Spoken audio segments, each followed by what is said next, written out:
Le premier tome ou le premier épisode d'une œuvre est souvent important. C'est la meilleure impression que l'on peut avoir.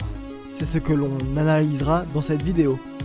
Bonjour et bienvenue sur Manga Adaptation. Coco a toujours été passionné par la magie. Hélas, les seules personnes habilitées à le pratiquer sont les sorciers. C'est un don qu'ils obtiennent à la naissance et qu'ils protègent jalousement. Le sorcier Kiefoué arrive dans le village de Coco, et c'est en le voyant à l'œuvre qu'elle comprend la véritable nature de la magie. Elle se dessine. Elle va découvrir un monde merveilleux dont elle ne soupçonnait pas l'existence. Créé par Shirahama Kamome chez les éditions Pika.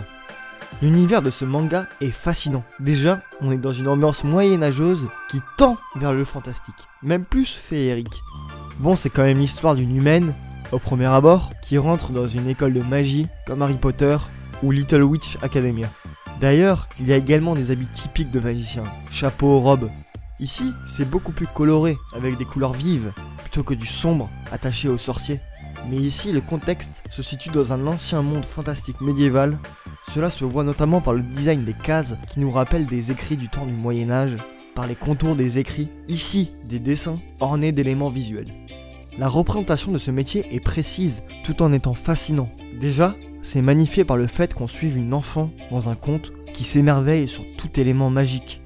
Cela rend chaque aspect de cet art féerique et incroyable. De plus, nous voyons tout le travail de production d'un sceau magique, la précision et les doigtés qu'il faut avoir. Mais surtout les efforts qu'il faut faire. D'ailleurs, plus un sceau est difficile à faire, plus il est puissant. Comme si le travail fournissait de la puissance. C'est une magie montrée comme une aide à la vie quotidienne, plutôt qu'une façon de se battre. Il y a aussi une vague ressemblance avec Fullmetal Alchemist, avec le fait que la magie soit bénéfique et dommageable par leur faute. En soi, un manga fantastique, très onirique. Miyo est un exécuteur, un magicien capable de prononcer des sentences contre les fantômes, et de les renvoyer dans leur monde grâce à son livre du code de la magie. Accompagné de Rory, son secrétaire, il traque les spectres et autres esprits. Tous deux occupent un bureau spécialisé dans les affaires paranormales et viennent en aide à ceux qui le demandent. Adaptation en animé du manga Miyo et Rory de Yoshiyuki Nishi par le studio Dean est disponible sur Crunchyroll. On remarque par ce premier épisode qu'on va suivre l'aventure de nos détectives du paranormal via l'histoire et le problème de leurs clients. À première vue, cette œuvre est très proche de Mob Psycho 100, de Gegege no Kitaru, mais à part le fait que ce sont des chasseurs de fantômes, il n'y a pas grand chose en commun.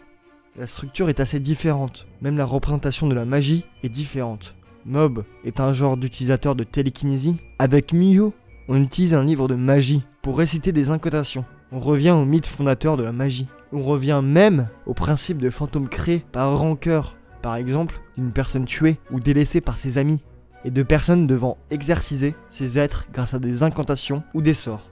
Ils ressemblent surtout à des juges et des exterminateurs d'êtres surnaturels. On remarque une différence graphique avec l'œuvre originale, qui devient ici moins unique que dans le manga, mais qui est d'actualité, qui donne une ambiance fantomatique palpable. L'ambiance est essentielle dans cette œuvre. Elle dicte chaque histoire, chaque scène, car la structure narrative des épisodes consiste à suivre une affaire de ce bureau d'investigation. On ressent toute la relation entre la victime et le fantôme, toute la rancœur de cet être mort envers ici son ami. La tristesse de sa mort et la responsabilité de la victime ressortent à travers la narration et la réalisation de l'épisode. Mais ne vous méprenez pas, c'est aussi comique, notamment avec l'interaction de notre duo, qui sont différents. L'un est froid et l'autre naïf, qui donnent des interactions bien senties. Pour conclure, c'est un remake qui redonne une seconde vie à l'œuvre originale. Allez, à plus, et lisez des mangas.